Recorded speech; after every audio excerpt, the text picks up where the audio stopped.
Ok. Bom, agradeço muito o convite.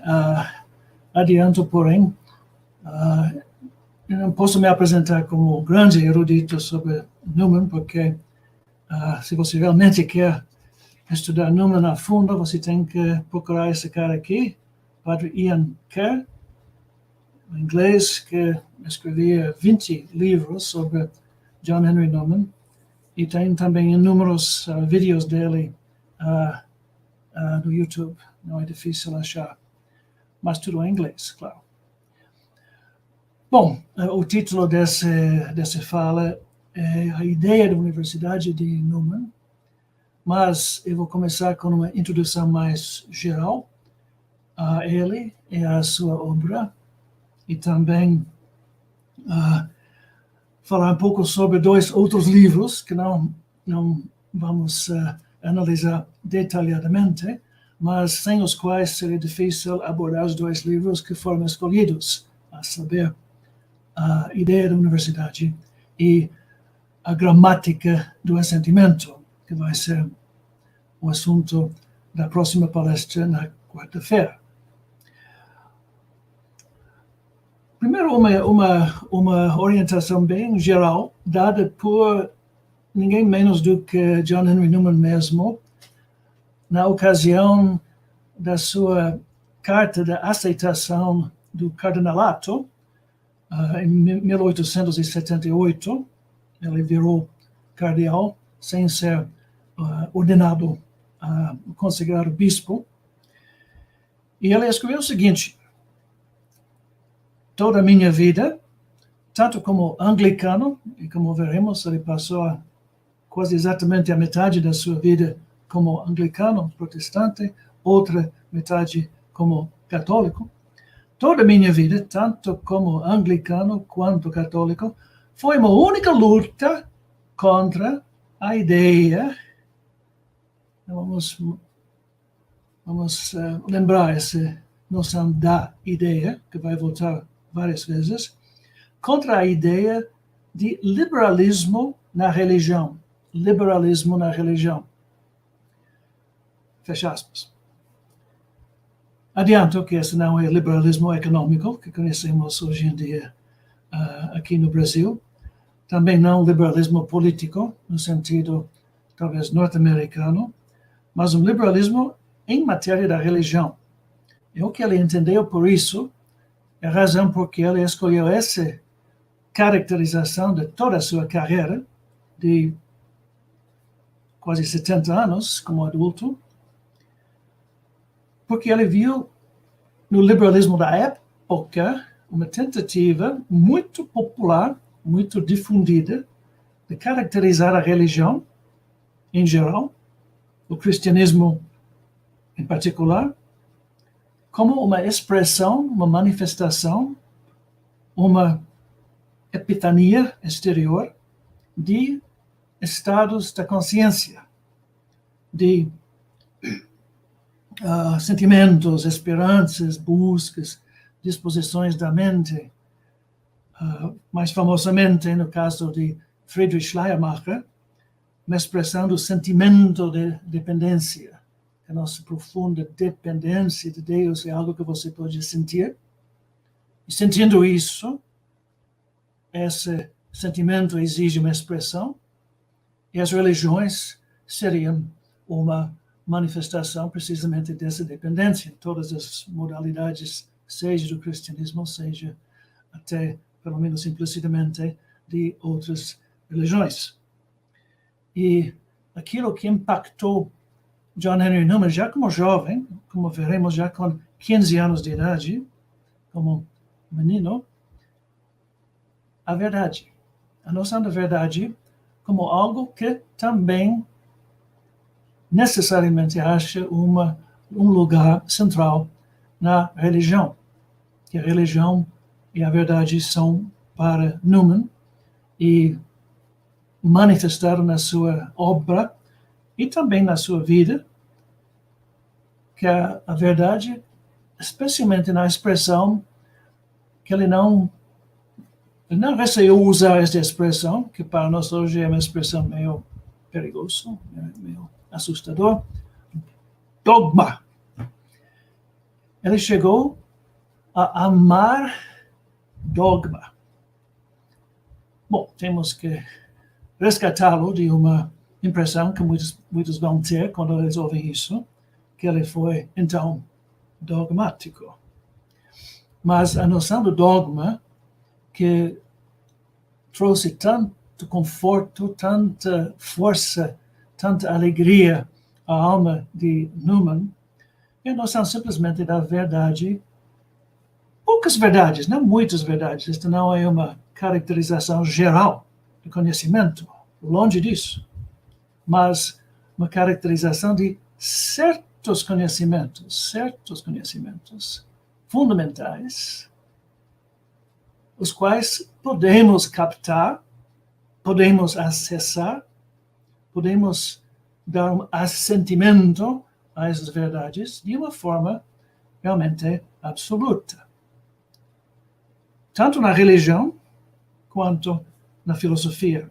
Vamos ver como esse princípio, essa declaração dele no ano 1878 se reflete em todas as suas, não apenas todas as suas obras, e as suas obras são imensas e quase infinitas, mas são tantas variedades, tantas modalidades de expressar essa convicção de uma certa verdade que você pode afirmar com uma certeza completa. Um segundo tema que achamos em Newman, que eu vou acrescentar, ele mesmo identificou esta luta contra relativismo, não relativismo, mas liberalismo na religião, que de facto finalmente se desemboca em relativismo. Uma segunda característica da sua obra e da sua pessoa que eu queria salientar é a busca. A busca. Embora que possuindo esta certeza, esta confiança sobre certas verdades, ele foi um buscador, foi um peregrino, estava sempre crescendo. E vamos ver isso especialmente num desses 4 livros que vamos discutir, o desenvolvimento da doutrina cristã. Eu lembro um ditado favorito meu, vem de Santo Agostinho, que eu vou salientar depois vários paralelos entre Agostinho e Newman. É realmente impressionante esses paralelos. Mas Agostinho falou: busquemos a Deus para encontrá-lo. Busquemos a Deus depois de tê-lo encontrado ou achado. Para ser buscado antes de ser achado, ele é escondido. Para ser buscado depois de ter sido achado, ele é infinito.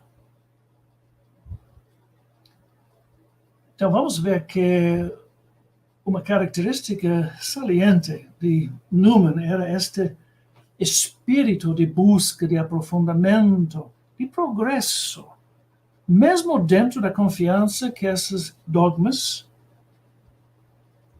lhe trouxeram. Se formos para Birmingham para ver seu túmulo, vamos descobrir na lápide do seu túmulo, ele faleceu em 1890, o seguinte epitáfio em latim: Ex umbris et imaginibus in veritatem. Das sombras e imagens rumo à verdade. In veritatem é acusativo.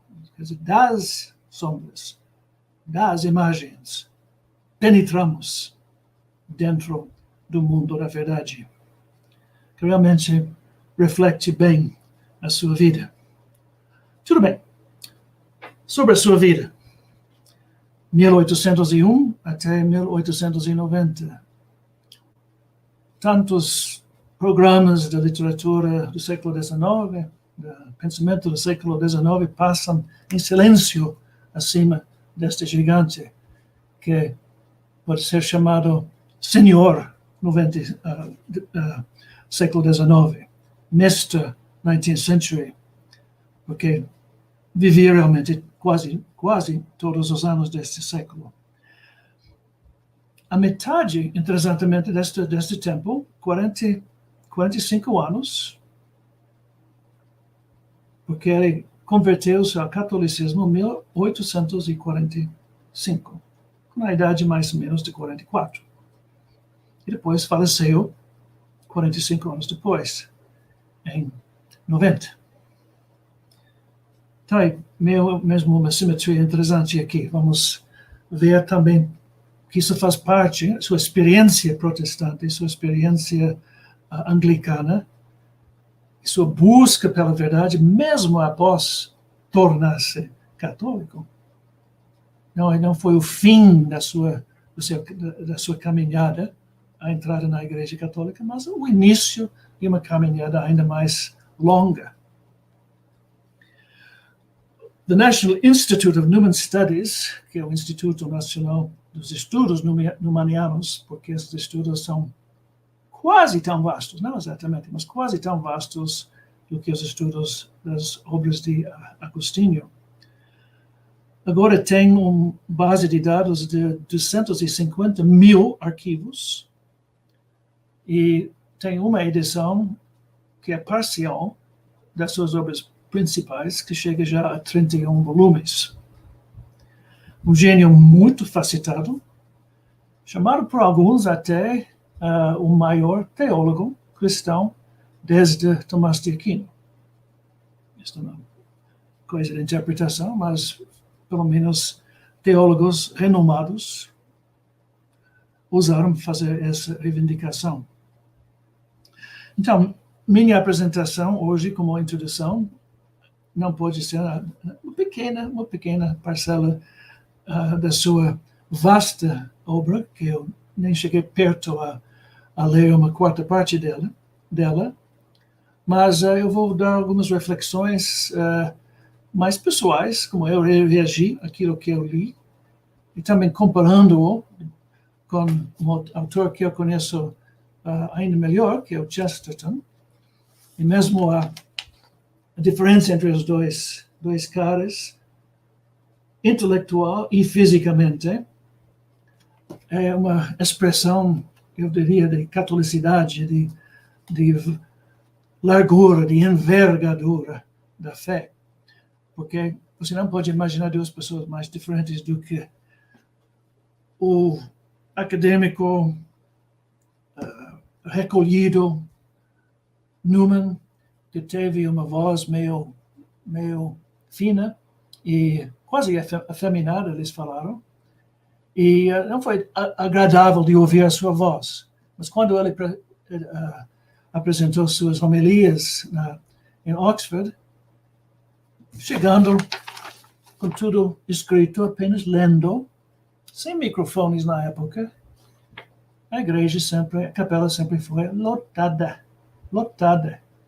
por causa do conteúdo, não por causa de uma retórica.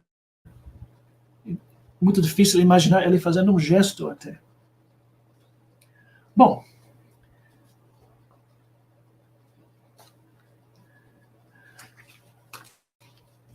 faremos já a comparação que eu quis fazer entre ele e Agostinho. Agostinho é talvez o mais famoso convertido ao cristianismo na história da religião cristã, mas ele também é o último de uma linhagem de convertidos importantes. Primeiro século foi São Paulo, segundo século São Justino Mártir, também filósofo, que estudou todas as escolas filosóficas da Grécia até chegar finalmente ao platonismo e de lá ao cristianismo. Terceiro século, Santo Antônio do Deserto, também uma figura completamente diferente na maneira da sua conversão, foi mais fulminante. E Agostinho e Constantino, teólogo e um político, do século IV. Mas Agostinho encerra essa época de grandes, famosíssimos convertidos. E logo depois da sua morte, houve o concílio de Éfeso e 20 anos depois o concílio de Calcedônia, que fecharam, de certa forma, a reflexão teológica sobre a natureza de Cristo. Duas naturezas, uma pessoa. Se pulamos agora para Newman, nos meados do século XIX, ele foi não o último, mas o primeiro de uma grande série de convertidos até hoje. E ele está ligado não com a definição da natureza de Cristo em Éfeso e Calcedon, mas com os concílios Vaticanos I e II. Porque ele já estava vivo, e o segundo, porque ele muitas vezes é chamado o pai, o inspirador do Concílio Vaticano II. Por alguns, este seria um elogio, para outros, este seria uma crítica bastante áspera. Nós vamos ver como Newman conseguiu navegar entre esses dois perigos, esses dois extremos.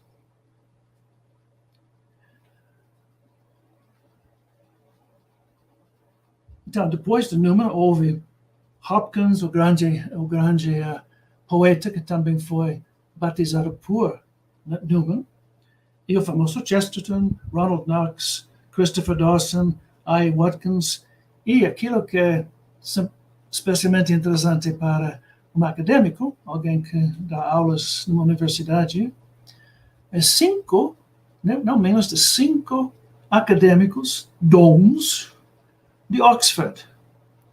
O grande R.C. Zener, um dos melhores comparatistas da religião, 3 filósofos, Elizabeth Anscombe, Peter Gage e William Dummett, todos no departamento de filosofia, e Evans Wentz, o mais famoso antropólogo social da Inglaterra no século passado. Todos os 5 convertidos nos anos 40 do século passado. Todos eles também aproveitando esse exemplo de John Henry Newman um século antes. Bom, também antes de começar a falar especificamente sobre os livros, quero aproveitar uma tentativa de fazer o impossível, que seria sintetizar o pensamento de Newman, que seria tão impossível quanto sintetizar o pensamento de Agostinho de novo. Os dois escreviam tanta coisa. Mas este jesuíta, se alguém podia fazer isso, vai ser um jesuíta, foi Eric Pshivara, a Newman Synthesis, que ele escrevia nos anos 30. Pshivara foi um jesuíta alemão, e ele devia ter lido quase tudo o que Newman escrevia, e colocou os trechos numa ordem sintética. E realmente é interessante o livro. Acho que ele não conseguiu realmente sintetizar, mas ele achou pelo menos um princípio de abordagem deste gênio que pode ser útil. Ele falou que ele dividiu essa coleção dos textos de Newman em 3 partes, usando preposições. Preposições, de certa forma, são as partes mais misteriosas da fala, da linguagem. Se você tem experiência em falar línguas estrangeiras, eu tenho um monte de experiência nisso, você sabe que você ouve alguém que está falando a sua língua materna, você vai notar que grande número, às vezes talvez a maior parte dos erros, vão ser no uso das preposições. Por, para, de, através de, etc. Bom, quem entende a doutrina da Santíssima Trindade ou conhece a De Trinitate de Santo Agostinho, vai saber o segredo dessas preposições, porque elas têm a ver com relações. Mas deixe isso para outra vez. Ele dividiu as obras de Newman, primeiro, a ida ao cristianismo, e a segunda, a convicção do cristianismo, e a terceira, a vida no cristianismo. Então, to, para, of, convicção e in, vivendo dentro. E se você observa a vida e as obras de Newman, você vai ver isso. Que ele está sempre, não apenas situando-se dentro do cristianismo, eu já tenho tudo, já possuo a verdade. Coitados aqueles que não possuem, eu possuo. Nada disso. Ele está sempre também indo, aproximando-se do cristianismo, reconhecendo que ele é muito, muito, muito maior do que qualquer coisa que você pode colocar na sua cabeça. Um pouco como o mundo. Quando pessoas me perguntam como é que você vê o cristianismo, eu vejo o cristianismo como o mundo, como o upside down, como uma outra dimensão deste mesmo mundo. E também, pelo menos, tão grande, tão incomensurável do que o próprio mundo. Então, essa ida para sempre está presente até o último momento da sua vida, e a convicção que vamos discutir mais quando falarmos sobre a gramática do assentimento. O que significa ser convicto, convencido? Se você já encontrou alguém que é convencido, muito convencido sobre algo, você sabe que este é também perigoso. Ser convencido, eu estou completamente certo sobre isso. A parte desses poucos dogmas, essas poucas certezas inabaláveis, também filosóficas, convicções levam facilmente a exageros, a soberba, até ao terrorismo. Mas, ao mesmo tempo, o que fazer? Temos que ter convicções. Então, ele fala sobre isso. E, finalmente, como você vive dentro do cristianismo. A terceira parte. E vamos ver que ele satisfaz todas essas três exigências de Shivar. Antes de entrar no primeiro livro, que vamos discutir rapidamente, que é a Apologia Pro Vita Sua, eu quero me endereçar a uma coisa, porque estou falando aos brasileiros, aos lusófonos. Por quê? Por que vocês devem ler o inglês? Por que tem tantos ingleses? Porque tem Chesterton, e tem C.S. Lewis também, e tem Newman. Claro, você tem autores muito bons brasileiros, portugueses, mas esses são especialmente, digamos, compreensivos e muito, muito traduzidos. Estou feliz que Chesterton está sendo traduzido e também, cada vez mais, Newman. Eu passei os últimos 45 anos da minha vida falando línguas que não são minha língua materna. Então, eu tenho o direito de fazer uma apologia pela língua inglesa, porque eu não estou pregando isso absolutamente como um imperialismo inglês. Mas eu quero destacar o fato de que Deus, na sua grande providência, também sabe por que ele deixou a língua inglesa virar o que ela é hoje, que é a língua franca do mundo, a língua acadêmica também do mundo, a língua cultural mais usada. Isso não é apenas por causa do imperialismo dos britânicos, de opressão. Sempre tem pecado, sempre tem crime, por onde quer que você vê. Mas, essa é a única língua europeia que é híbrida. Tem origens latinas, francesas e latinas, e origens anglo-saxãs, ou seja, germânicas. E também uma boa contribuição dos celtas. Uma língua muito rica no vocabulário e também, de certa forma, nos fornece uma língua que não é nem latino, nem germânico. Se fosse alemão, a língua já estaria forçado a seguir certas trilhas da língua alemã, com todas as suas forças e todas as suas fraquezas. Se fosse só francês, ou espanhol, ou português, estaríamos nas trilhas latinas. O inglês tem certa participação dos dois mundos. Acho isso interessante. E também a Inglaterra. Não vou fazer nenhuma apologia pela Inglaterra, embora que meus antepassados são todos de lá. Mas simplesmente o seguinte: Inglaterra foi o primeiro país que se separou do cristianismo tradicional no século XVI, do catolicismo, por Henrique VIII.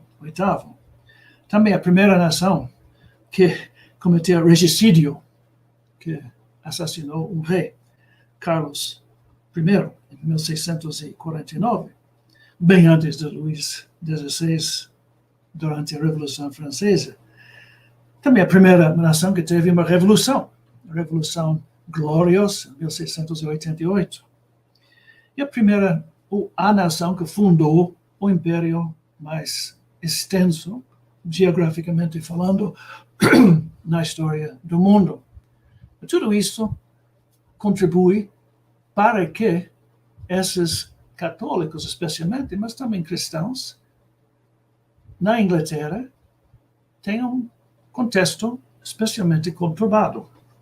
E para os católicos, especialmente, você tem que lembrar que o catolicismo virou legal, quer dizer, você podia ser legalmente um católico de novo apenas durante a vida de John Henry Newman. Isto foi 1828 ou 29, acho que foi 29. The Catholic Relief Act foi um ato do parlamento que fez possível a prática pública e a confissão pública do catolicismo. Quase inacreditável agora para nos imaginar que no início do século 28 ou 29, quando nasceu Newman, ele teria cometido um crime se ele tivesse ido para uma missa católica. Então, esse é um contexto que gera cultura, que gera teologia, que gera santidade. E acho que talvez é isso que causou tantas conversões na Inglaterra e também a conversão do Newman mesmo que vamos analisar. Bom, os 4 livros, de muitos livros dele, que é impossível tratar qualquer um deles sem, pelo menos, olhar lateralmente aos outros. A primeira, na ordem cronológica, foi o ensaio sobre o desenvolvimento da doutrina cristã. Ensaio, no sentido clássico de uma tentativa. Esse não é um ensaio no sentido literário, porque é um livro de quase 500 páginas, mas ensaio no sentido de uma tentativa, muito modestamente formulada, sobre o desenvolvimento. Vamos falar sobre isso. Depois, a ideia de uma universidade. Vamos discutir também sobre a educação, que é o tópico especial de hoje. Apologia pro vita sua, que é a sua... Não é realmente uma autobiografia. Alguém nomeou esse livro A História de um Cérebro, porque é sobre as suas ideias religiosas, mas suas ideias. Não é sobre, bom, eu nasci, depois meus pais fizeram o seguinte, depois namorei, blá, blá, blá. Nada disso. Está falando sobre suas ideias teológicas e a sua evolução. E o mais difícil, mas para o que ele achou o seu livro seminal, An Essay in Aid of a Grammar of Assent. Mais uma vez, um ensaio no auxílio, em prol um ensaio em prol de uma gramática do assentimento. Muito cuidadosamente, um pouco longamente expressada esta ideia, que é sobre a natureza de conhecimento de fé. O que é fé? Mas fazendo, durante esta discussão, uma epistemologia sobre todas as variedades do conhecimento. O que é conhecimento? Eu trabalhei provavelmente mais de 20 anos nesse texto, e é o texto que eu vou tentar decifrar um pouquinho na quarta-feira. Mas agora, vamos para a sua apologia. Por que ele escreveu esse livro? Agostinho também escrevia o que a gente chama de uma autobiografia, suas confissões. Mas as confissões de Agostinho não é uma autobiografia no sentido das autobiografias que você hoje vai ver como best-sellers no Amazon, onde alguém vai escrever sobre quão maravilhosa eles são, quão inteligente eles são, quão interessante é a sua vida. Esses são provocados tanto as confissões quanto a apologia de circunstâncias especiais. Agostinho acabou de ser nomeado bispo e quis, porque ele teve uma vida meio colorida, meio aventureira, antes de virar cristão, e esses boatos estavam no ar, e ele quis apresentar a sua vida como foi, e mostrar que realmente ele pecou muito, mas que Deus é maior do que isso. E por isso as confissões mostram a pequeneza e a pecaminosidade de Agostinho e a grandeza de Deus juntamente. Confissões. Confessa seus pecados e confessa professadamente a sua fé, e também se apresenta na sua vida, o seu a testemunha que ele é de um confessor. O confessor é um santo que não foi mártir, ou que trocou o sangue dos mártires pela tinta dos estudiosos. O caso de Newman foi um pouco diferente. Ele foi também quase forçado a escrever esse livro, porque um certo Charles Kingsley, um jornalista, em 1863, atacou Newman publicamente, dizendo: Father Newman informs us that truth for its own sake need not be, and on the whole ought not to be, a virtue of the Roman clergy. O Padre Newman nos informa que a verdade, por si só, não precisa ser, em geral, nem deveria ser, uma virtude do clérigo romano, católico. Não foi um ataque, não apenas um ataque pessoal contra ele, mas um ataque sobre, de novo, a noção da verdade. A noção da verdade é a sua formulação mais aguda que o dogma. E Newman escrevia uma resposta, houve uma troca de artigos, e finalmente o Kingston perguntou famosamente: What does Dr. Newman mean? O que Dr. Newman quer dizer, afinal de contas? E Newman pensou: bom, eu tenho que escrever um livro para responder tudo isso, porque não sou eu, a minha dignidade, a minha virtude, mas a fé, a verdade, a honestidade mesmas são todas em perigo. So ele publicou, foi seriado, e finalmente juntaram nesse livro, que é maravilhoso, e conta a sua vida como uma vida de ideias em evolução, em desenvolvimento, uma gramática de assentimento, uma ideia de uma universidade. Tudo isso está dentro da sua apologia. Esses 4 livros são inainanda, eles estão compenetrando um o outro. Então, vamos dar uma rápida vista da sua vida. Com 1816, com 15 anos de idade, ele teve uma experiência cristã, do cristão renascido, born again Christian.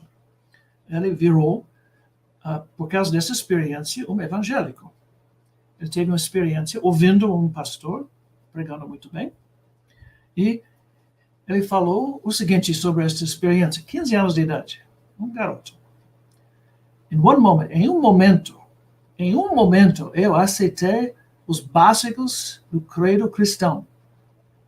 E eu comecei a amar o dogma cristão. Esta palavra de novo, dogma. E também ele recebeu a confiança, a certeza no seu coração que ele ia ser celibato. Que pouco estranho para um garoto de 15 anos já ter essa certeza. Mas ele teve. E vivia isso. E tentativas de vez em quando de questionar isso não tem muita credibilidade, não. Em 1817, ele foi para Oxford e Oxford virou para ele o que Paris foi para Tomás de Aquino ou Florença para Dante, uma cidade ele amou. Oxford, se você conhece Oxford, é uma cidade e uma universidade em uma. Você não pode separar as duas. É uma pequena cidade com a universidade espalhada por ela, com esta maravilhosa arquitetura gótica. Eu estudei também na Universidade de Chicago, que nos Estados Unidos imitou Oxford. Imitação neogótica, mas eu me lembro muito bem como eles podem impressionar um jovem. E lá ele estudou clássicos, que é a literatura clássica grega, latina, e também matemática. Nunca pegou um diploma na teologia, nem na filosofia, embora que, como eu falei, alguns acham ele o melhor teólogo da modernidade. Virou um fellow, um associado privilegiado do Oriel College, e conheci lá John Keble, que foi um teólogo anglicano, e ele convenceu Newman a abandonar a sua religião evangélica e virar um anglicano, de facto, anglicano mais, chamamos, anglo-católico, que é um anglicano que enfatizou a tradição e os padres antigos e uma visão menos, digamos, evangélica, menos centrada numa experiência pessoal, embora que ele tenha uma experiência com 15 anos e nunca negou isso, faz parte da complexidade da sua personalidade. E depois, ele escreveu um livro famoso no ano 1833 sobre os arianos do século IV, The Arians in the Fourth Century. Fascinante livro esse. Se você não sabe nada sobre os arianos, ele achou que os arianos mereciam um livro e também ele acabou identificando dentro do anglicanismo certas aproximações ao semi-arianismo, que foi uma tentativa de modificar o arianismo. Fascinante. Não temos tempo para falar sobre isso. No ano 1832, 33, ele fez uma viagem com um colega para o Mediterrâneo. Ficou vários meses na Europa, visitando a Itália, o sul da França, e Sicília, ficou muito doente na Sicília, e viu pela primeira vez o catolicismo mediterrâneo. E não gostou. Ele achou todos esses santos, esses terços, essas imagens, essas devoções, essas liturgias exóticas, too much, demais. E voltou depois para Inglaterra com o intuito de defender, teologicamente, uma via média entre o protestantismo, de um lado, e o catolicismo do outro. E este foi com seus associados lá no Oxford, John Keble, com o nome de Pusey, pessoas altamente cultas e interessantes, profundas, defendendo o anglicanismo, uma igreja anglicana que seja o melhor dos dois mundos. e eles publicaram Tracts for the Times, Tratados para os Tempos, e lá você pode ler muitas coisas lindas. E durante esta época em que Newman já virou sacerdote, o clérigo anglicano, ele começou a dar essas homilias, que são ainda hoje, também para os católicos, para protestantes, para todo mundo, são belezas, não apenas de literatura, mas também de reflexão e teologia. E publicando todos esses tratados para explorar as possibilidades deste grande compromisso, esta via média. Até o ano, os tractarianos, como foram chamados, e o movimento de Oxford, que continuava mesmo após a conversão de Newman, quando ele deixou o movimento, teve 3 teses principais. A existência de dogma, tem algumas verdades que são realmente absolutamente confiáveis. O princípio sacramental diz que coisas materiais podem ser tipos e também instrumentos de realidades reais invisíveis. Princípio sacramental, que coisas materiais podem ser tipos, ou seja, símbolos, índices, e instrumentos de realidades imateriais, reais. Newman abraçou essas 2 teses, mas também, infelizmente, a terceira, que foi que o movimento de Oxford foi contra Roma. Que nós temos um ramo do cristianismo que se chama da Igreja Católica Anglicana. Lá no Oriente tem a Igreja Ortodoxa, a Igreja Católica Ortodoxa. E lá em Roma você tem a Igreja Católica Romana, anglicana, romana, oriental. Dos 3 ramos. Isto satisfaz uma certa busca por harmonia, então todo mundo está participando. Ele aceitou isso, por isso o elemento anti-romano, anti-católico fazia parte. Eu devia ter mencionado também, durante o seu tempo como anglicano, ele continuava com essas homilias que foram muito longas, 1 hora. E apesar da sua voz meio fraquinha e o fato que ele leu, a gente ficou por 1 hora ouvindo este cara falando.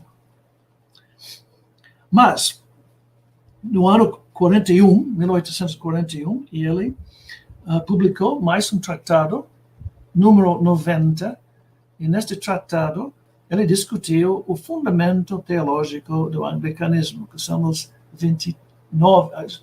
39 artigos, 39 articles, que já foram desenvolvidos no século XVI, que explicam os fundamentos do autoentendimento dos anglicanos para com os católicos e também para com certos protestantes, luteranos e reformados, etc. Ele escrevia nesse Tratado 90 sobre esses artigos e sugerindo que você pode entendê-lo de uma forma que não choque com o catolicismo. E tentou trazer teologia católica e teologia anglicana juntos. Causou um furor. Ele perdeu seus amigos, ele perdeu seu trabalho lá em Oxford, sua posição como professor, foi crucificado na mídia e abalado, ele se retirou para Littlemore, que é um pequeno retiro, uma casa fora de Oxford. Passou 2, 3 anos em retiro, meditação, oração, também composição de alguns textos. E durante esse tempo, nos lembramos que Jesus também, após o seu batismo, se retirou para o deserto. São Paulo, após a sua conversão, se retirou para a Arábia. Aprendemos na carta aos Gálatas. E Agostinho, após a sua seu batismo em Milão, se retirou para Cassiacum, que é esse lugar que a gente nem sabe exatamente onde fica. Mas todo mundo se retira um pouco após um grande evento como uma conversão.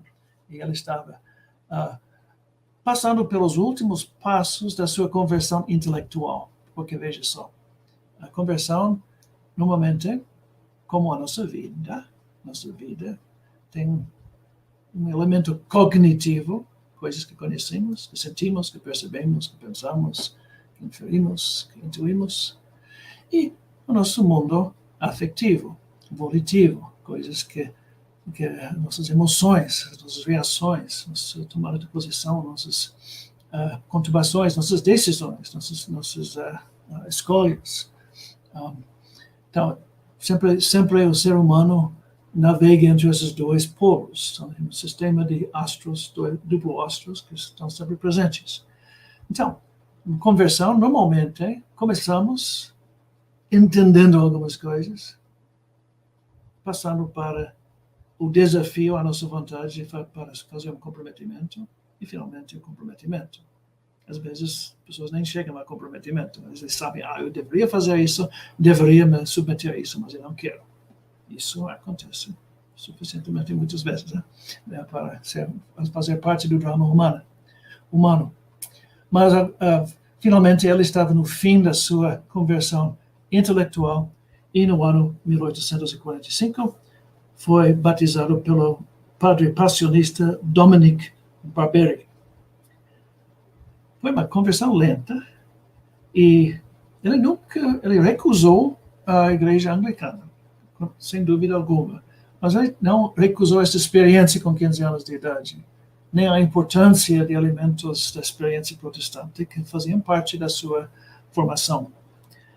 Ele vai, de facto, nos seus escritos, apoiar aquilo que foi aproveitado da parte dele no Concílio Vaticano quanto ao ecumenismo.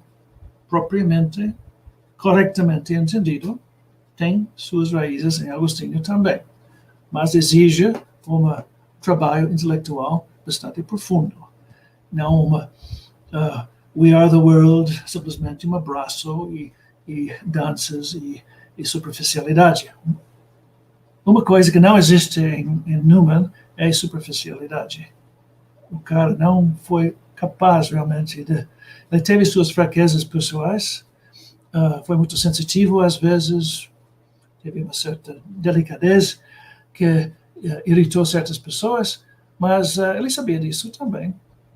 Como sabemos, os santos não são perfeitos, são simplesmente pessoas que a igreja determina que têm todas as suas faculdades indo na direção certa, sem exceção, mesmo se eles não estão na meta ainda, eles estão indo para lá.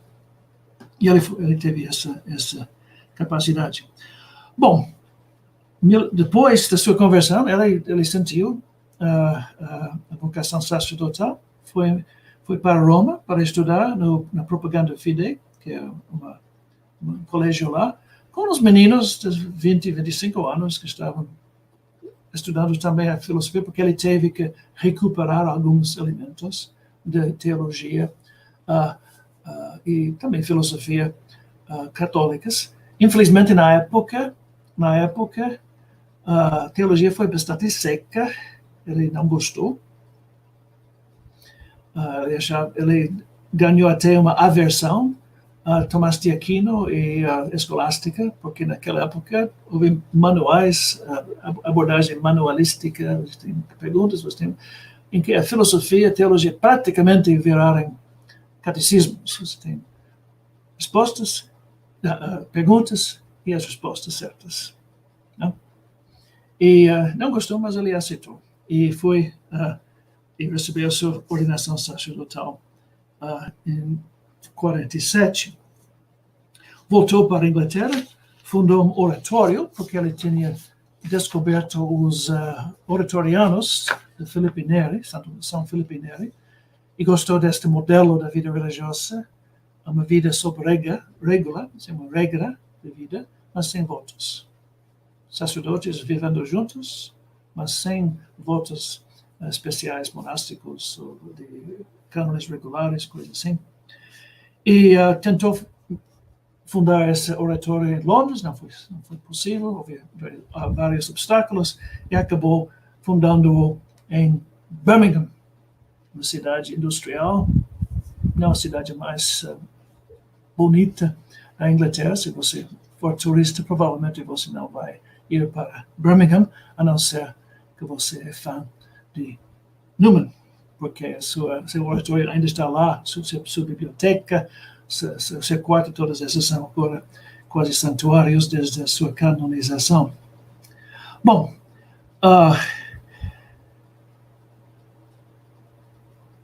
1851, ele foi convidado a ir para Dublin, na Irlanda, e ser reitor de uma nova universidade católica.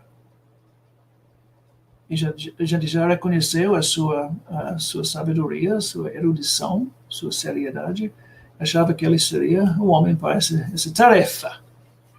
Embora que tenho que dizer também que após a sua conversão, praticamente até que ele virou cardeal, 1878, 45 até 78, ele teve muitos problemas, tanto da parte dos anglicanos, que desconfiavam dele porque ele abandonou o anglicanismo,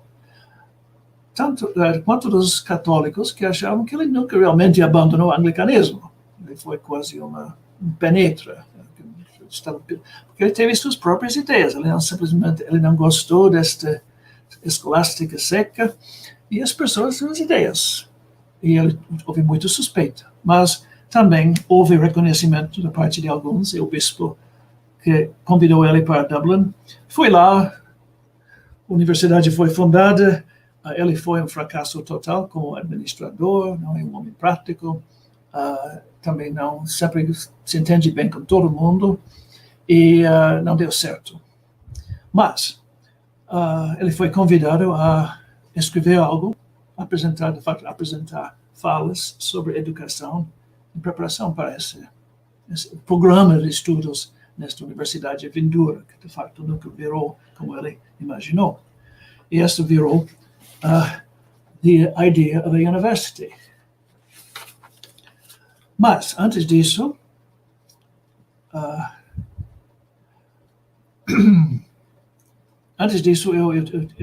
eu pulei em cima do quarto livro, do terceiro livro, que é o livro que ele escreveu durante a sua conversão. Este cara é tão complexo, você podia falar um ano sobre esse livro e um outro ano sobre este.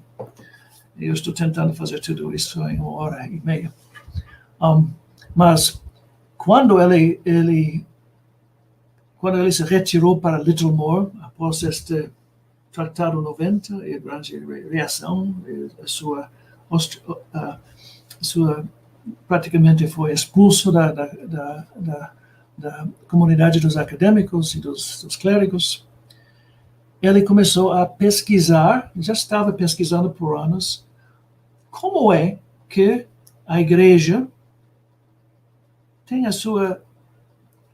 como é que a igreja anglicana, com as suas raízes na época patrística, mas hoje em dia, no Oxford Movement, eles estavam tentando consolidar isso, pulando em cima deste milênio, mais ou menos, do catolicismo, com todos esses desenvolvimentos, dessas liturgias, dessas ideias, dessas doutrinas, dessas disquisições, dessas sumas, etc., etc.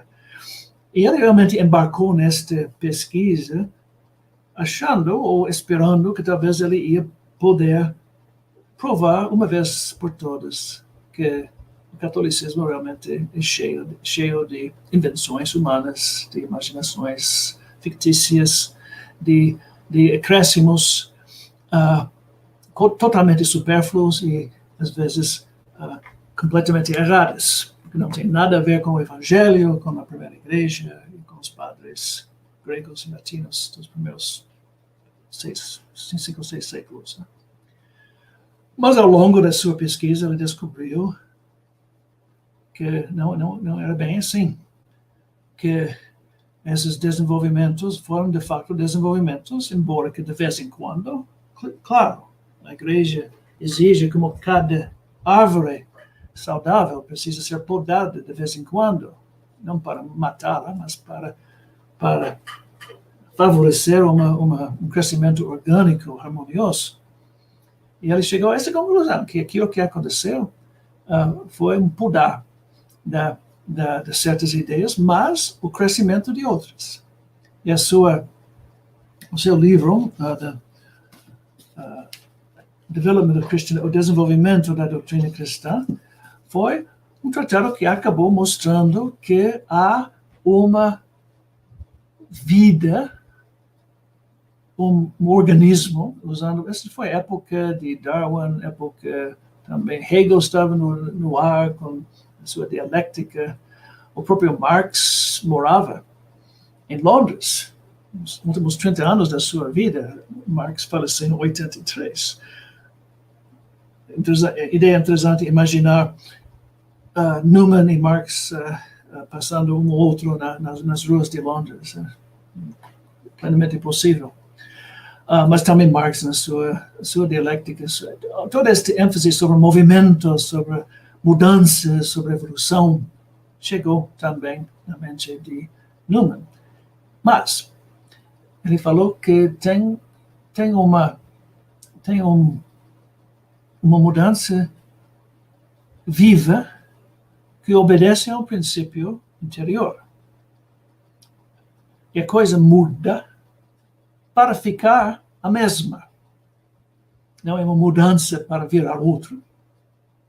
Se eu queimar lenho, madeira, ele vai virar uma pilha de cinza. Esta é uma mudança que causa a produção de outra coisa.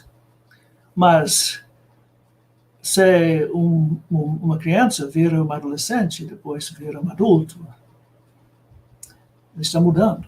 Tem muitas mudanças. Mas as mudanças são aquelas mudanças que a coisa viva faz para ficar o que é. Se você não muda, se você não muda o ar nos seus pulmões, respirando, trocando o ar, você vai morrer. Se você não muda seu sangue através da alimentação regular, você vai morrer. Se você não muda, mesmo sua epidermo, sua pele tem que mudar. Mas para ficar o mesmo. E ele descobriu esse princípio que pervade o seu ensaio sobre os desenvolvimentos orgânicos. E esta foi intelectualmente a ocasião da sua conversão. Eu quis também passar rapidamente pelas 7 marcas de uma mudança saudável, porque, claro, tem mudanças que são corrupções. Se alguém chegasse a dizer, eu sou cristão, mas eu nego, sei lá, a encarnação da segunda pessoa da Trindade em Cristo.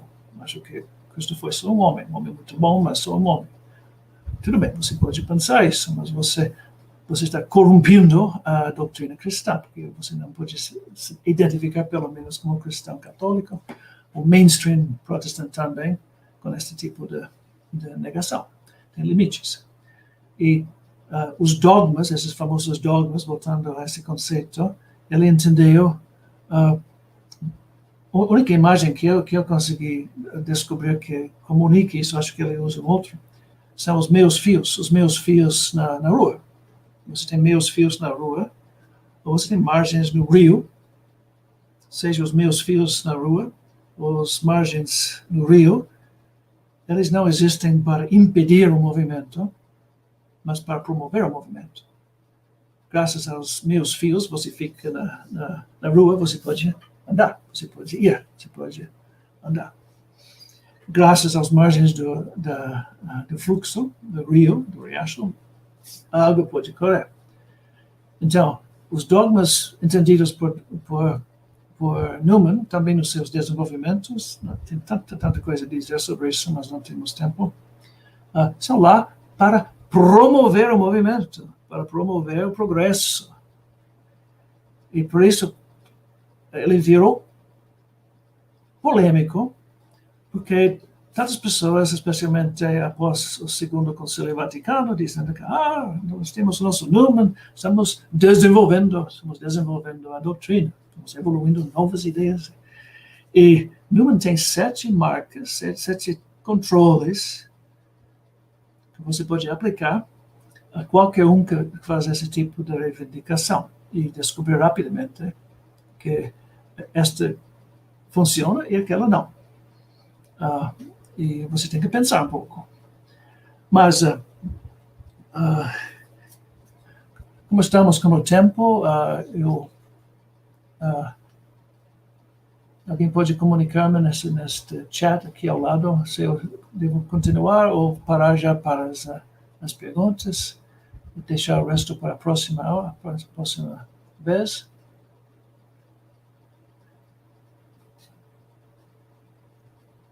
Hello, come in Rangoon.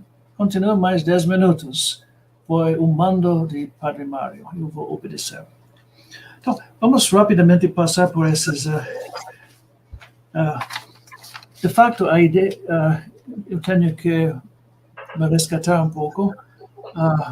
Espero que eu não esteja fingindo integridade aqui, porque essa... a ideia da universidade está presente em todas essas coisas. Para Newman, uma ideia, qualquer ideia, é uma coisa também viva. Não é uma pedra, nem um diamante, mas é algo que vive e que tem aspectos. Talvez nesse sentido pode dizer diamante, porque tem aspectos. E ele fala uma vez que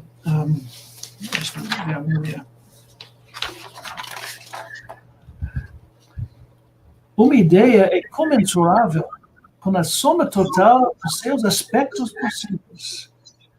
Não há um único aspecto suficientemente profundo para escutar os conteúdos de uma ideia real. Então, se você está desenvolvendo uma ideia, a ideia vai ficar fiel ao seu conteúdo, ao seu âmago.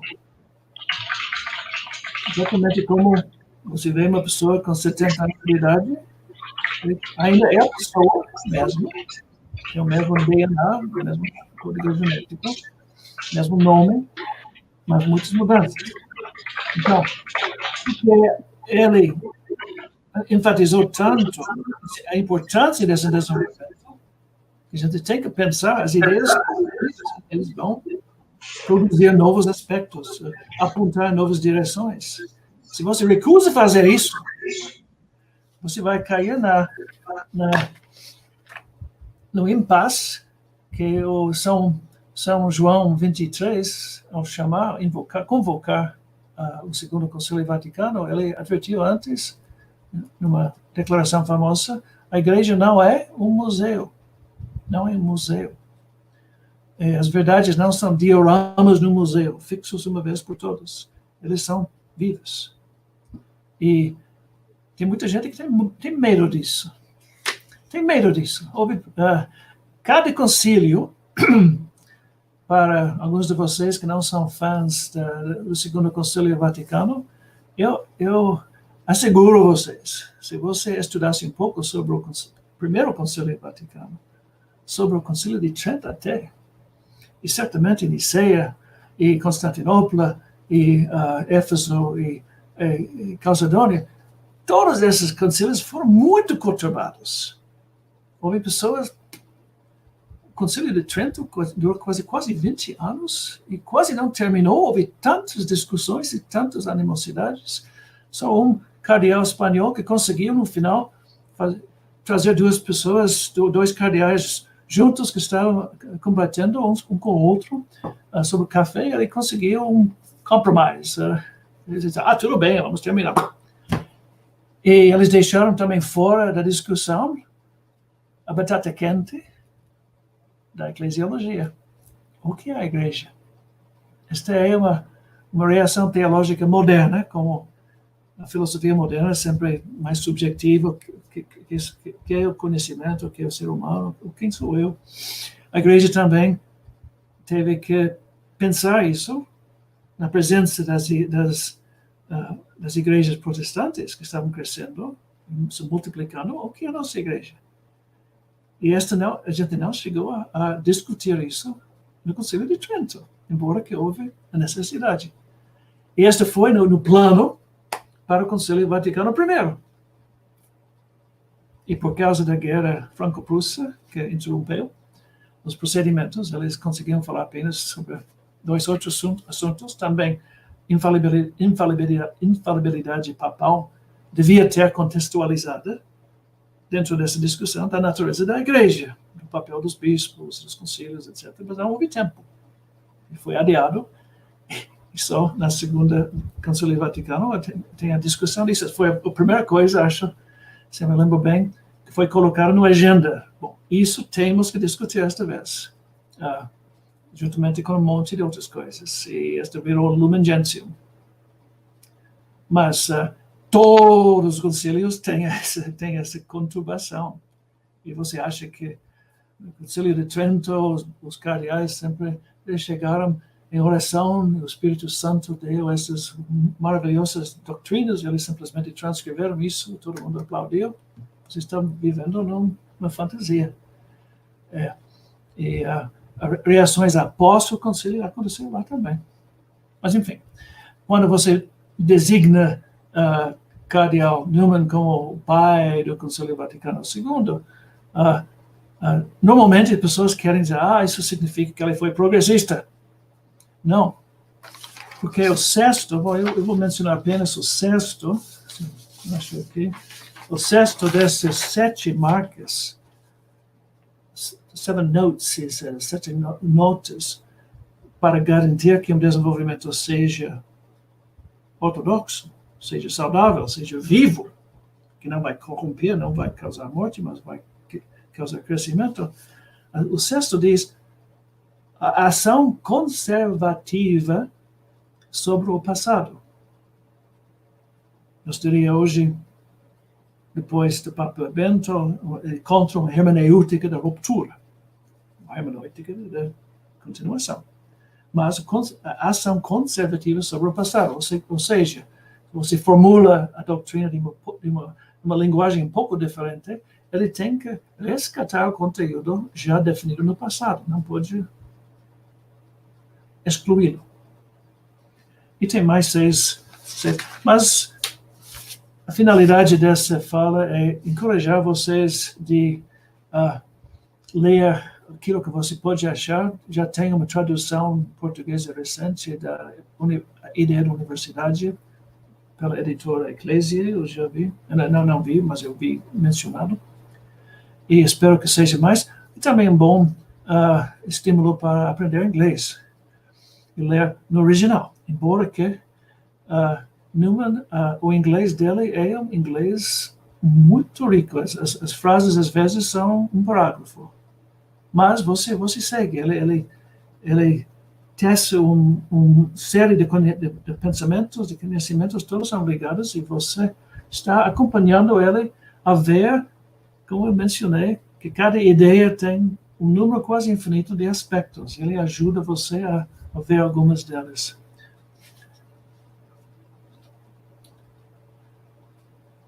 Bom, posso já responder as perguntas? Eu já estou vendo 5 perguntas lá.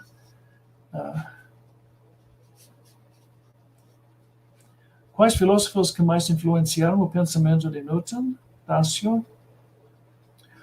Bom, sobretudo, a parte esses anglicanos que eu mencionei, especialmente Keble, John Keble, acho que o nome é John, foram 3 grupos de pensadores: os padres e os padres. Quando você fala sobre o ressourcement nos meados do século passado, ou a Nouvelle Teologia nesta designação mais negativa no início, todos esses estudiosos como de Lubac, o próprio Ratzinger, Jean Danielou, Hans Urs von Balthasar, todos eles estavam seguindo esse mesmo exemplo de Newman de voltar para os padres gregos e os padres latinos. E Newman leu nessas fontes. Ele não gostou dos escolásticos. E seja dito de passagem, ele também faleceu em 1890, como sabemos, e a encíclica de Leão XIII, o qual criou ele cardeal em 79, de fato, foi no ano mesmo da sua criação como cardeal que o Leão XIII publicou o Aeterni Patris, que é a encíclica que introduziu Tomás de Aquino como regra, como regra principal para a teologia e filosofia nos seminários e nas universidades católicas. E Newman já era muito velho, ele não pegou essa virada escolástica que ia ter tantas consequências no século depois. Sim, ele não teve influência da parte de Tomás de Aquino, da parte dos escolásticos, da segunda escolástica, do século XVI, XVII. Que eu saiba, ele não leu muito dos idealistas alemães, Hegel, Schelling. Com certeza ele leu Schleiermacher, porque ele criticou Schleiermacher, mas foram os padres.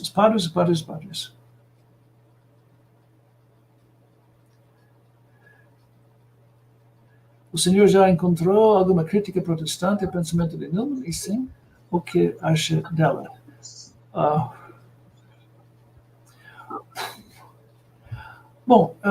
Newman é vulnerável a ser criticado por protestantes e também por católicos. Ele foi criticado por todo mundo. E quando você for criticado por todo mundo, provavelmente você estava dizendo uma coisa certa. Se você está sendo criticado apenas por essas pessoas aqui, provavelmente você tem um desequilíbrio. Mas, como Chesterton falou, é um poste tem só uma maneira para o poste ser reto, mas tem um número infinito de maneiras para ele não ser reto. Né? Então, quem está sendo, ele foi criticado pelos conservadores, porque ele criticou certas coisas, também a infalibilidade papal, ele vacilou, ele achou o princípio bom, mas talvez não o momento certo para defini-lo. Depois ele mudou de opinião e isso irritou alguns conservadores. E os liberais não gostavam dele neste sexto ponto das notas para desenvolvimento. Achava que ele estava realmente indo um movimento retrógrado. E, de fato, ele estava no centro. E você lê seus textos, mesmo os textos que ele escreveu como protestante, são textos maravilhosos. E são muito usados, muito vendidos em livrarias católicas. As suas Parochial and Plain Sermons, em coleção de sermões, esses sermões de 1 hora que ele apresentou como anglicano. Porque a sua mente já estava indo além de onde a sua vontade podia ir. Ok.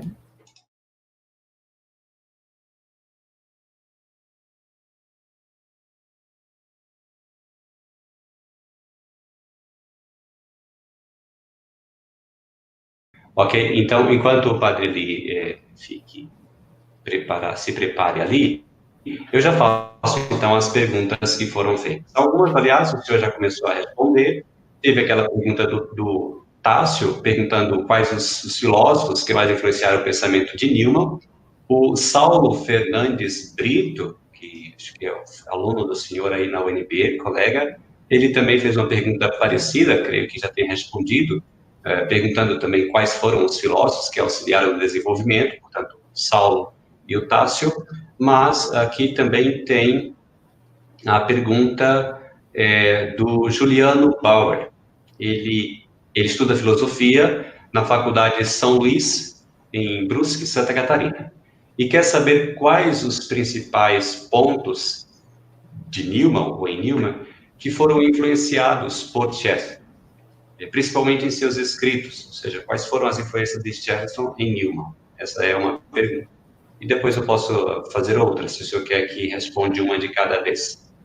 Eu imagino que ele quer dizer o inverso, porque Chesterton nasceu em 1874 e Chesterton não conhecia Newman. A influência de Newman sobre Chesterton, isso a gente pode perguntar, mas a influência de Chesterton sobre Newman, impossível. Ok, então pode ser que tenha sido o inverso, se o senhor puder dizer, então, nessa inversão. Eu ouvi o padre Ian Kerr, alguém fez a mesma pergunta para ele uma vez, e tem referências de Chesterton a Newman, e ele mencionou, eu não conheço essas referências pessoalmente, mas ele falou que pelo caráter, pela característica da pergunta, ou da observação que Chesterton fez sobre Newman, revelou para Ian Kerr que Chesterton claramente tinha estudado bastante. Ele leu muito Newman. Mas a abordagem deles é tão diferente, porque Newman é extremamente... always has the long view. Ele está escrevendo algo cuidadosamente para chegar a certa conclusão. E Chesterton é acompanhado por essas intuições fulminantes e é um estilo completamente diferente. Chesterton não é um estilista especialmente marcado em inglês. Alguém acusou Chesterton de ter usado todos os pontos vírgulas na língua inglesa, que não sobrou nada para os outros autores, porque sempre usou ponto vírgula, ponto vírgula, ponto vírgula, ponto vírgula. Mas você lê Chesterton, você não lê ele para desfrutar, para curtir o fluxo da sua prosa. E você faz isso com Newman, absolutamente. Mesmo se ele estivesse falando besteira, você iria ouvir sempre pela música da sua prosa. Ele foi prosador, um dos melhores prosadores da língua inglesa. Chesterton não. Quem conhecia Newman, talvez pessoalmente, foi o amigo de Chesterton, Hilaire Belloc. Hilaire Belloc foi um aluno, acho, na escola em que Newman deu aulas, mas acho que não houve contato significativo entre eles.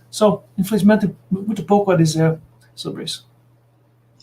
Ok, tudo bem, obrigado, padre. Aproveito aqui a oportunidade para agradecer e, ao mesmo tempo, saudar o reitor da Pontifícia Universidade Católica, professor Volmir Amado, que está também nos acompanhando.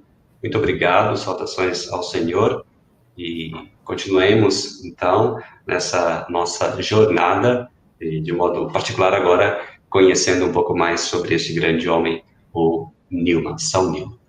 Padre Scott, tem aqui mais algumas outras perguntas. Por exemplo, o Arlito Ferlan Correia da Silva. Ele pergunta qual foi ou quais foram as maiores contribuições de Newman na teologia, isso no âmbito teológico, para que pudesse ser considerado como um dos maiores depois de Tomás de Aquino. Talvez uma outra pergunta próxima a essa, e aí o senhor já pode, de repente, também já responder conjuntamente, é da Patrícia de Aquino. Ela diz que, tendo Newman um pouco como referência esses autores, como Agostinho, Santo Tomás e outros, o seu pensamento, ele é baseado nestes, ou também há uma contribuição a partir dos filósofos e teólogos contemporâneos? Essa é a pergunta da Patrícia de Aquino. Pode ser que seja respondido duplamente. Bom, ele quer saber se Newman foi influenciado por teólogos contemporâneos a ele? Autores contemporâneos de filosofia e de teologia. As respostas dele para o tempo de então, para o tempo contemporâneo de Newman, partia ou tinha alguma contribuição também de outros autores contemporâneos, ou somente de Santo Tomás, de Santo Agostinho, esses que o senhor já fez referência?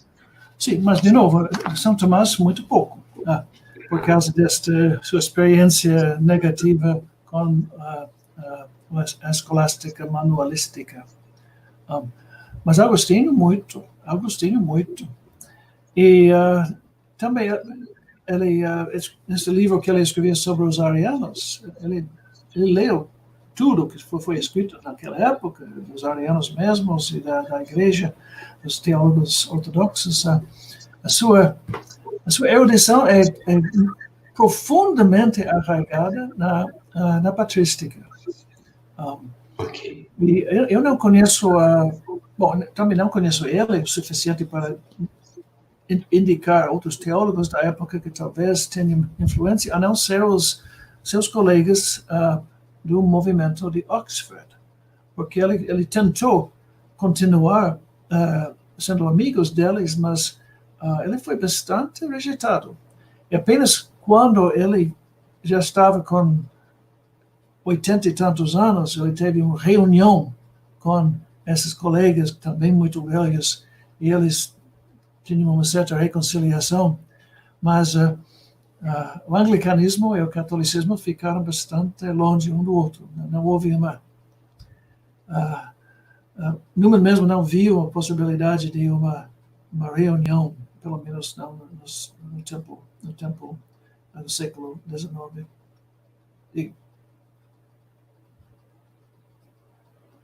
Ok, obrigado. Bem, uma outra pergunta que tenho aqui. O senhor do Israel Mendes, o senhor poderia citar algum autor brasileiro que tenha sido influenciado por Newman? De repente, algum escritor, algum texto? Talvez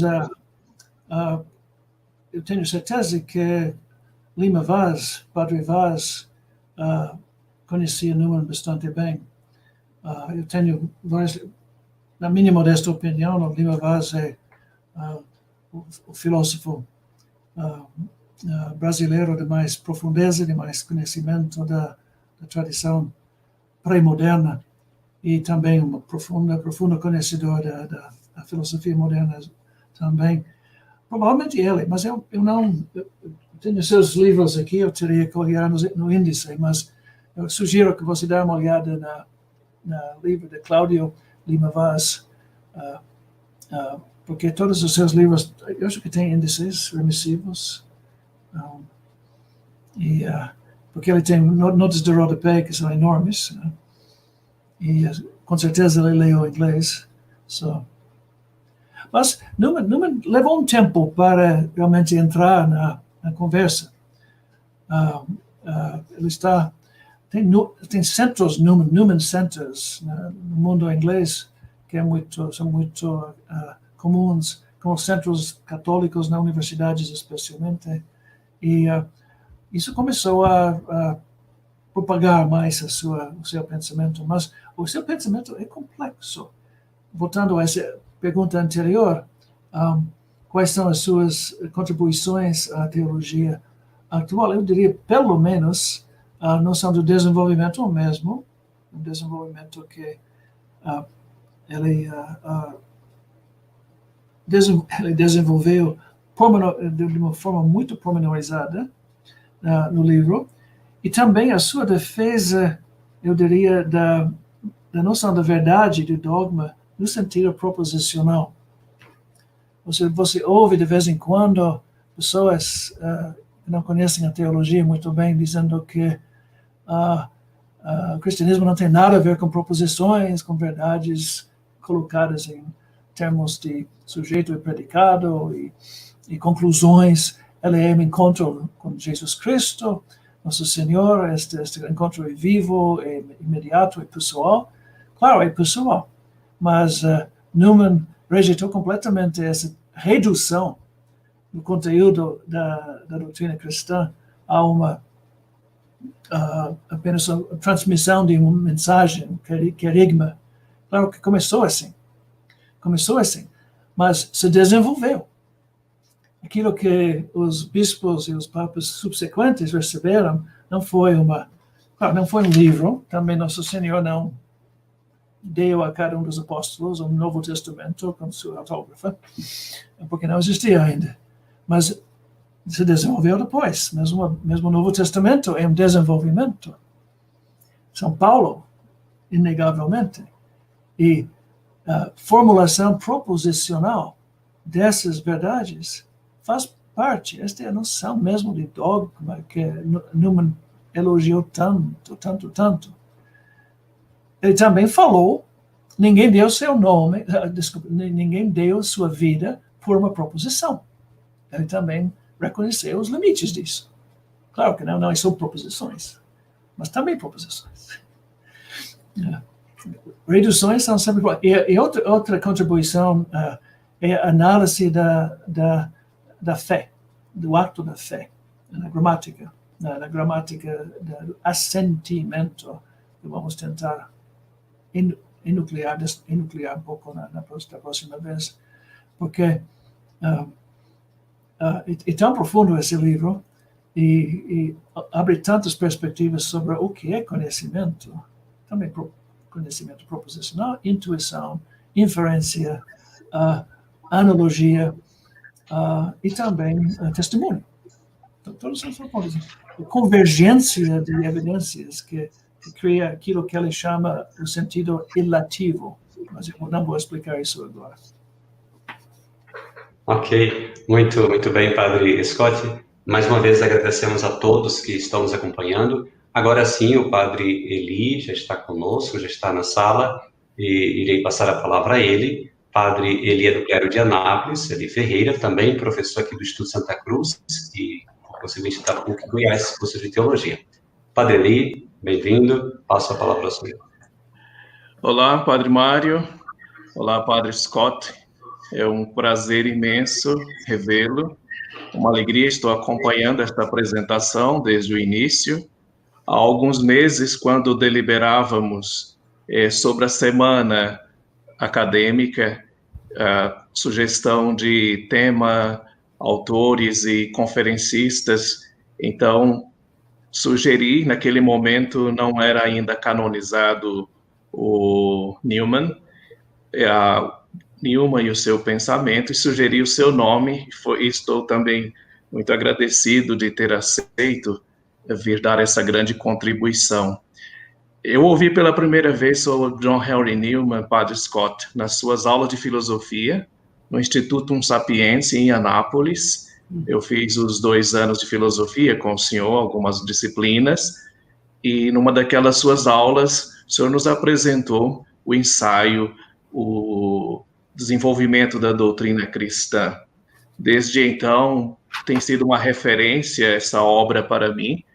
Eu tenho adquirido essas outras traduções, tive a oportunidade de passar uma jornada em Oxford, onde visitei alguns lugares, e na minha tese de doutorado pude visitar alguns temas do Newman, trabalhando o conceito de religião, Schleiermacher, com essa ideia de sentimento que Newman vai refutar e tudo.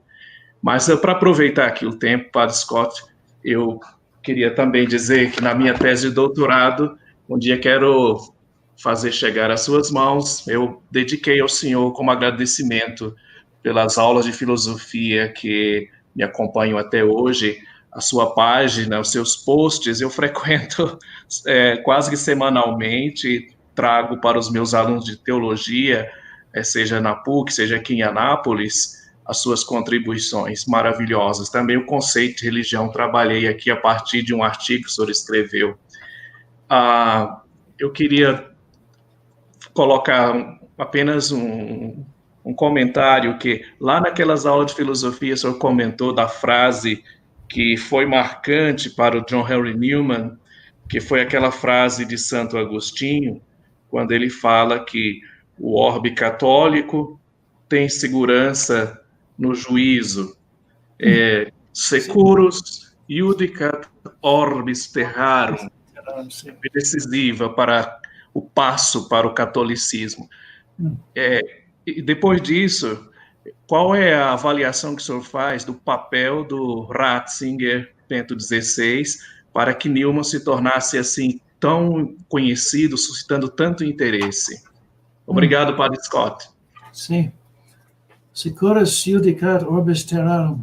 Sim, eu não comentei isso quando não estava em Littlemore, nesse preparo para a sua conversão final.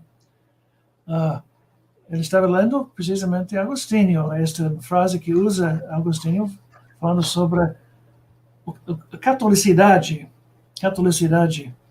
Até eu escrevi um post sobre isso há um ano. Exato. Que ser católico, ser total, ser completo, ser universal, não significa, no meu entendimento, mas eu me deixo corrigir por qualquer bispo ou papa que quer disputar isso, mas não significa, sobretudo, que a igreja já tem toda a verdade. Claro que tem todas as verdades de salvação, sim, mas a sua catolicidade consta no fato que ele é aberta a toda a verdade e tem a capacidade, por causa desses dogmas, de ordenar a verdade. E o problema com ilusão e desvios e heresias e tudo isso não é falsidade. Falsidade não tem força nenhuma, mas é verdade. Mas verdade desordenada. E você vai qualquer heresia, qualquer seita, e você tem tantas verdades lá, esse cara fala maravilhosamente sobre isso, sobre aquilo, tudo bem. Mas vamos testar se as coisas estejam ordenadas, segundo a maior verdade. E a maior verdade, pelo menos para um cristão, é a teologia. De fato, tem a verdade e a sabedoria filosófica, tem a verdade e sabedoria teológica, e tem a verdade e sabedoria mística, que são os dons do Espírito Santo, e essa hierarquia tem que ser respeitada. E especialmente a sabedoria como dom do Espírito Santo, Tomás de Aquino associa essa com a virtude, não da fé, mas da caridade. Que a caridade é aquilo que abre o olho para ver a totalidade, para ver as coisas realmente nas suas conexões. E securus judicat orbis terrarum parece uma frase meio banal para nós, mas isto foi, foi aquilo que despertou o último comprometimento de Newman para aceitar o batismo católico. Por quê? Porque aquilo que estava, digamos, delimitando e tirando para baixo o anglicanismo, são duas coisas. Temporalmente, cronologicamente, essa absolutização da igreja primitiva.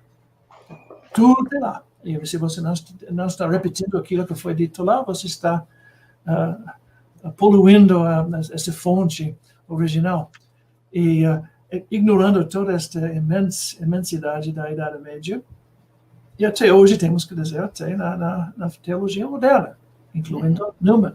Eu incluiria Hans Urs Balthasar, que é o teólogo favorito de João Paulo II e também muito, muito elogiado por a Papa Ratzinger também.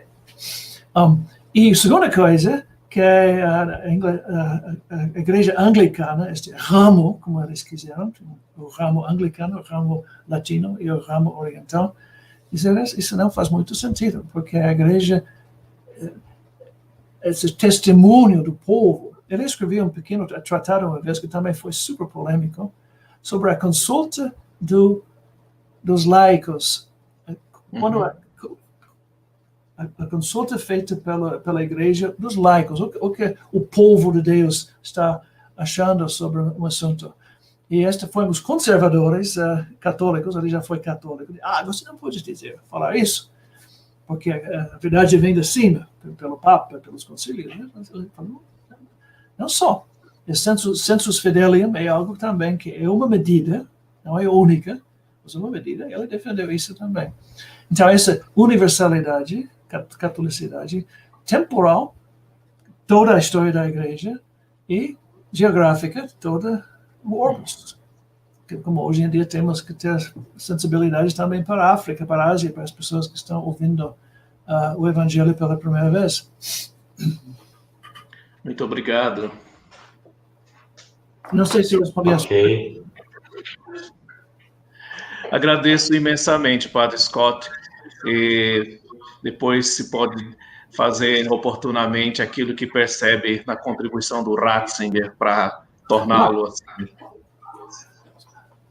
Bom, eu não sou grande conhecedor do Papa Bento, mas eu uso o primeiro volume da sua vida, Jesus of Nazareth, como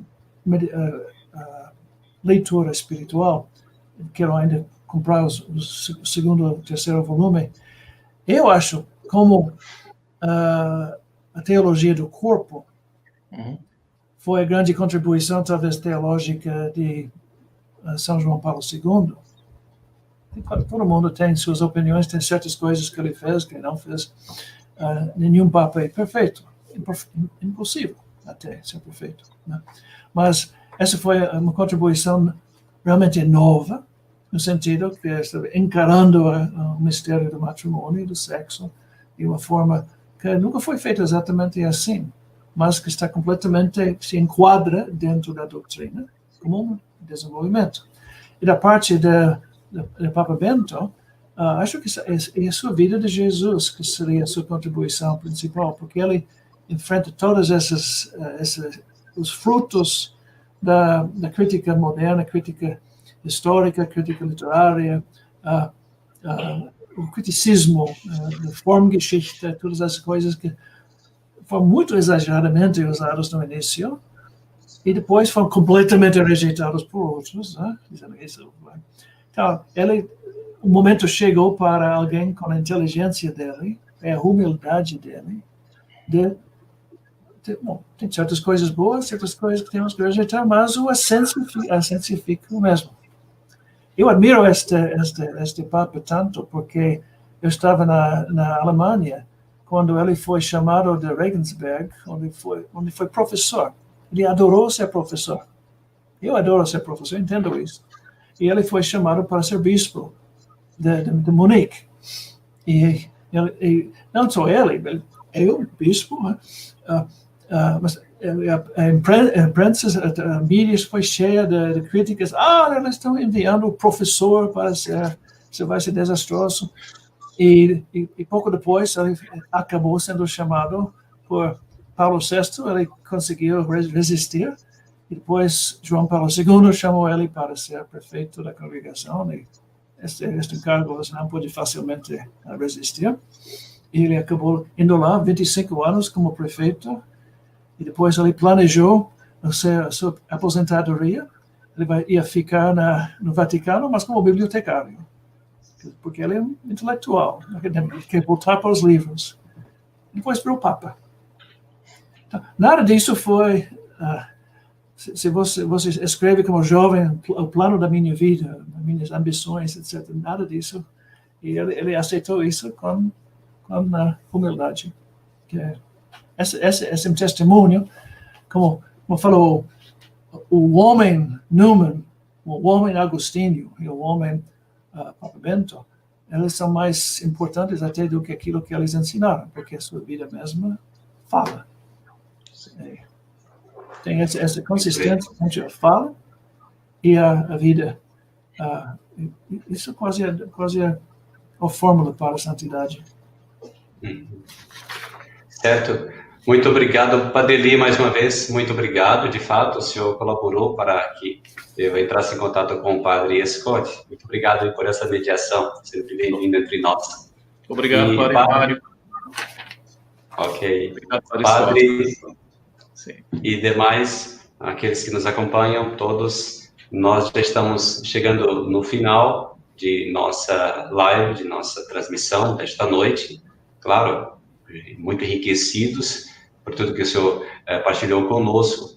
E aqui abaixo está passando está rolando aqui, o site do senhor, no qual o senhor partilha vários conhecimentos, como o senhor disse. E alguns que perguntaram também, posso dizer agora, O senhor tem algumas publicações, como, por exemplo, um sobre o pensamento de Chesterton, que foi publicado nos Estados Unidos e também aqui no Brasil, outro sobre o filósofo inglês Bernard Kelly, e tem aí outros ensaios, outros livros em preparação, tanto de filosofia quanto de teologia.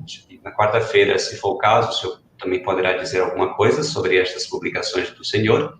Quarta-feira nós nos encontraremos, mais uma vez, o senhor estará lá conosco. E o que digo ainda, agradeço a todos que nos acompanharam, agradecemos muito ao Padre Scott mais uma vez.